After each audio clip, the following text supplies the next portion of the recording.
Greetings, horror fans. I'm Ghastly. I'm Gruesome. And we're the Graveyard Ghouls. And this is going to be our last episode of the season, probably for a while, honestly. This is going up on Halloween, right? Yeah, we're putting this up on Halloween. So Happy Halloween, bitch! Happy Halloween, everybody. As Freddy Krueger would say. Yeah. Every town has an Elm Street. No, but yeah, a little melancholy, but it's going to be a lot of fun. Like we promised all the way back on Christmas of last year. Wow, it does not feel like it's only been a year. Oh my god. But we're going to be watching Trick or Treat by the same director and the same company that made Krampus. This was actually made before that. It's an anthology horror movie. It was produced by Bryan Singer, directed by Michael Dougherty, same guy from Krampus. And it's set on one Halloween night, and there are 5 subplots that are all vaguely connected by virtue of happening at the same night and in the same area. They're called Opening, The Principal, Surprise Party, The School Bus Massacre Revisited, and Meet Sam. And Sam is kind of the dark horse standout from this. He shows up in all the marketing. He's become as much of an icon as he's Krueger the kid with the bag on his head. Yeah, he's the little pumpkin kid guy with the little pumpkin half-eaten lollipop. Yeah, and with the bag on his head. So who we got in this? We got Anna Paquin of X-Men fame and a bunch of other things. She's in The Irishman. She's in a lot. We got Brian Cox, who has been in a lot of shit. Dylan Baker, I didn't know who this was at first when I looked at him, but I think he's the guy from the Sam Raimi Spider-Man series who plays Kurt Connors. Yeah, I think he is looking at his face. Let me look that up. What did you say the name was? Dylan Baker. Dylan Baker. Spider-Man. The funny thing is that Anna Paquin and Brian Cox have both been in X-Men movies, and this person way down the list, Laurie Lee Smith, has not been in an X-Men movie. She's been in The Shape of Water, but she's also been in a thing called The Mutant X. Yeah, he was Dylan Baker. Dylan Baker was, in fact, Dr. Kurt Connors. Yeah. Kurt Connors from the Raimi movies, who we never got to see become the Lizard. No, we didn't, because Spider-Man 3 didn't end well. And then we got the weird Goomba-looking one in The Amazing Spider-Man. I liked the weird Goomba-looking one. I like The Amazing Spider-Man. Like, it was an odd choice, but it does look like what would happen if you gave a person lizard features. There's a lot of different things about that I could say about that movie, because there's a lot of good and a lot of bad things, but like, whatever. Moving on. But yeah, I've been looking pretty forward good to cast. watching this. It's a great cast. It's a great production. You were saying earlier, it kind of looks like an early 2000s movie. You know that era of early 2000s, like 2002, where it looks like it was just trying to escape the 90s forever. and I'm telling you, they're doing it on purpose. And you'll see when we watch it what I mean. But yeah, I think it's going to be a lot of fun. I don't want to say too much because I don't want to spoil anything, because there's some really fun, quirky ideas in this, so I'd say we just jump into it. Hell yeah. Alright, we will see you after the movie. Boy. Yep.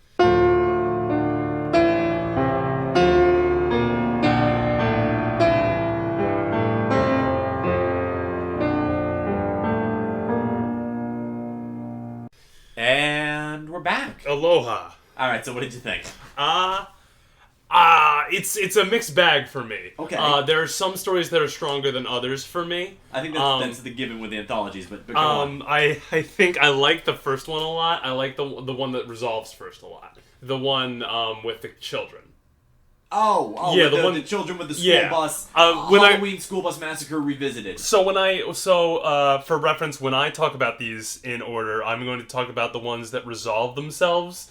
First. So of course, you're skipping over the prologue. They don't even start. I'm going to interrupt you for one second. They don't even start in medias res. They literally start with chronologically the last scene in the film, show that, and then do a giant neighborhood-wide how we got here. Right. So I think the easiest way to refer to these will be to refer to them in the way in which they resolve. Yeah, and I'll just be sitting here calling out the name of whichever one you're referring to, because I know the names. Oh, okay. Because that was Halloween School Bus Massacre Revisited was the sequence you were talking about with the kids. The school bus was really interesting. I think it's real cold that even though like they made fun of her the whole time and like they tricked her at the end, like, I thought it was real cold of her to, like, leave them to die. Leave them to get murdered. Hey, it's listen, if you prank a special needs kid on Halloween night and make her think she's gonna die and make her fall over and bang her head and almost die herself, she's gonna leave you to be eaten when the real zombies show up. That was a rough fall on the rock there. It was. I like Jack. Yeah, Sam. Sam. That's his name. The little Halloween dude is Sam, and it's because as the as they call her, idiot savant. It's a horrible, but it's a great line. Oh, is that where retard Rhonda the retard lives? She's not a retard. She's an idiot savant. Oh, what the hell? Because they're awful kids and they don't have to die. But no, as she points out, it's Halloween is from the ancient pagan Celtic holiday of Samhain, which, because it's Gaelic, if you translate it to English, is spelled, if you were to say it as it's spelled, Samhain. It's okay. Samhien. So he's Sam. So I like Sam. I like that he's a little pumpkin demon. Yeah. I think he's kind of cute when he's not murdering people. Oh, he's cute even when he's murdering people. He's kind of cute even when he's murdering people. There's horror fans have this reputation of apologizing for the villains. Jason is just a misunderstood boy, or Freddy's fun. Sam is a good boy. Sam is not a good boy. Sam is not a good boy, but Sam's just enforcing the rules. But he's cute because he has this painted smile on his burlap sack. Yeah, he's got a little burlap sack mask, and he has a onesie. Yeah, he's until his mask comes off, he looks like a little kid in an oversized burlap sack pumpkin mask in a little orange onesie. And then when the mask comes off, you realize he's a pumpkin demon. But he's also still. But even when the mask is off, he still giggles like a child. He's still a kid. I think it's interesting that they wove the Anna Paquin and Dylan Baker stories together. The principal and surprise party, yeah. Yeah, because I didn't really notice that it was him inside of the executioner You're outfit. Not supposed to, because you're supposed to think that the guy in the executioner outfit is a real vampire. Yeah. Because that's why with the opening, they established that supernatural stuff can happen in this world. Right. That way, when a vampire shows up, we'd already seen the principal's a serial killer. And then another dude shows up, and we're like, oh, he killed someone, but he's bitter and he's got fangs. Clearly, he's a vampire. Yeah. Nope, surprise, it's the serial killer principal pretending to be a vampire, but he runs afoul and of werewolf co-eds. Yeah. It's amazing. That's probably my favorite individual story. It's just because of the subversion. They set the whole thing up. I think the comeuppance is kind of fun. Okay, first off, getting to see the serial killer principal die is good, because he's a bastard. But I just like seeing him do his thing. Dylan Baker is so talented that he makes Mania very funny. He comes off as this awkward, nerdy... He's like an actual high school principal, this kind of awkward nerd who thinks he relates to the kids but doesn't. Yeah. Except he's a serial killer. It's great. There's so many great fake-outs in this movie. Yeah. They fake you out with the principal. You said when he first showed up, you're like, okay, it can't be him, because they're making it so obvious it's him that it can't be him. And then it's him. Right. And then you fake you out into thinking he's going to murder his son. But he's not murdering his son. He's teaching his son to be a serial killer. Just because, overt violence, teasing a kid with the knife is so much. Except he actually just is that. And then they do everything in their power with the surprise party to make it look like it's the slutty schoolgirls and the virgin 22-year-old girl. They're schoolgirls. They're college schoolgirls. Yeah. And they're, picking up the first guy they see, and they're going to the party in the woods, and they're setting someone up with each other, except... But they're in a wolf pack! They're werewolves. They're college co-ed werewolves, and when the girl's talking about how she wants her first time to be special, she doesn't mean literally her first time having sex, she means her first time turning into a wolf demon and eating someone. So she's not a virgin necessarily. She's like how someone could be a Rocky Horror Picture Show virgin. I think rounding the corner back to the neighbor being the bus driver is a little from the Halloween school nice massacre. tip of the hat, and I like that. You were happy he got his comeuppance at the end when the zombies Well, yeah, because I knew he needed to. But I thought the initial fake out is that he just reforms his ways, but he does, and he still gets his comeuppance. Because you have to remember, he didn't reform his ways about murdering kids for money. Yeah. He reformed his ways about following the rules of Halloween. Yeah. Because Sam, and that's why I say Sam is a good boy. Yeah. Sam doesn't kill people randomly or for no reason. He kills you if you don't follow the rules. If you take down your Halloween decorations in the middle of Halloween. If you don't hand out candy to kids. Okay, so he has The bus driver dies because the zombies of the kids that he murdered for money came back to get him. Sam didn't stop him because that's not Sam's business. As you pointed out, he's just an observer. I like it. I loved how in the bit where he's torturing the guy, they're like, why? Why would you do this to anyone?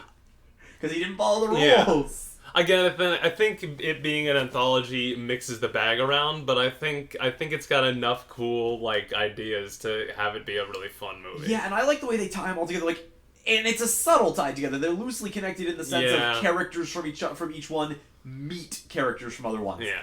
And I think that makes it feel a little more real, because it's not, wow, every story was integral to each other's story. It was just, this is a living, breathing town, and people ran into each other, and things are going crazy. This is a supernatural town, and yeah, they all live in the same neighborhood, but like... You pointed out early on... It's vague that they're probably not neighbors, they just live in the like same close area, to each other. Except the only bit is a couple of characters live across the street from each other. Yeah. But you pointed out early, there's that sort of hand wave or the news report where this tiny town in Ohio, where for some reason they take Halloween very seriously. Oh yes, like... Except we find out what the reason is. Yeah. There are fucking Halloween demons enforcing the rules. Yes. I love that. And you can see the same fingerprints on this that you see on Krampus. Yeah.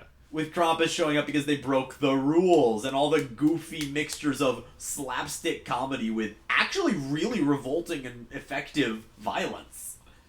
There was,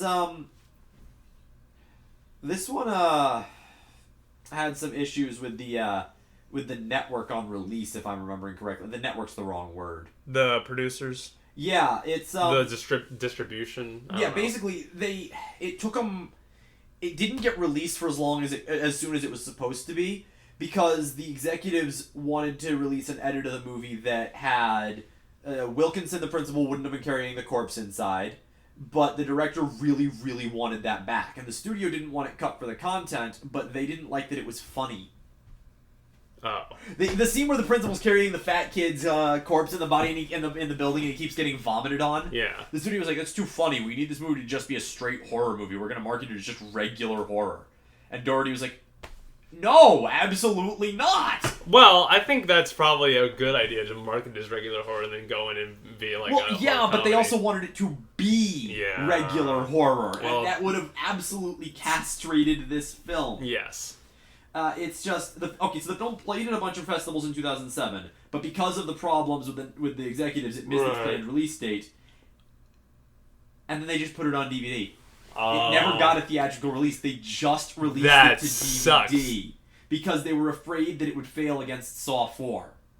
It probably would have. And they were reeling from disappointment with Superman Returns, and I really think blaming this because Superman Returns did badly is a bullshit but move. that's a lot of things compiled in the same, like... Yeah, but fortunately, the film became popular enough. People loved this. This more than made back its money on DVD, and therefore Krampus got a theatrical release. Yeah, this is a real cult classic, like...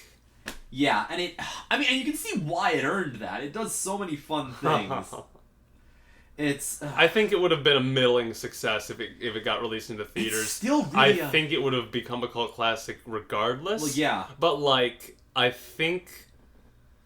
don't know. I don't think it would have been a box office hit. Maybe not, but I mean, they only ever released it on DVD. But it's a shame that once. it couldn't get a box office release. And they never even did a special edition version. They've just been like, yeah, we own the rights to this, but we're not doing anything with it because, we're executives. But we now, have calculators for hearts. But now you get a sick vengeance Trick or Treat because nobody's having a theatrical release now. I think. All right. Yeah. Oh God. Because of COVID. Oof. Okay. A lot of twists in this, and they start playing around with it at the end, where like when Sam unwraps his candy bar, and there's just a box cutter in the candy bar. Yeah. That's great. Or the fact that he doesn't kill him because he got candy. Like, when the guy accidentally gives Sam candy, Sam's like, oh, shit, you gave candy to kids? I guess I don't have to murder you. Yeah. I said halfway through this, when you commented on they fake the girl out with the zombies, and the real zombies show up, I commented it was a lot like the old Goosebumps books. Yes. This is more of a Goosebumps movie than the Goosebumps movie was. Right.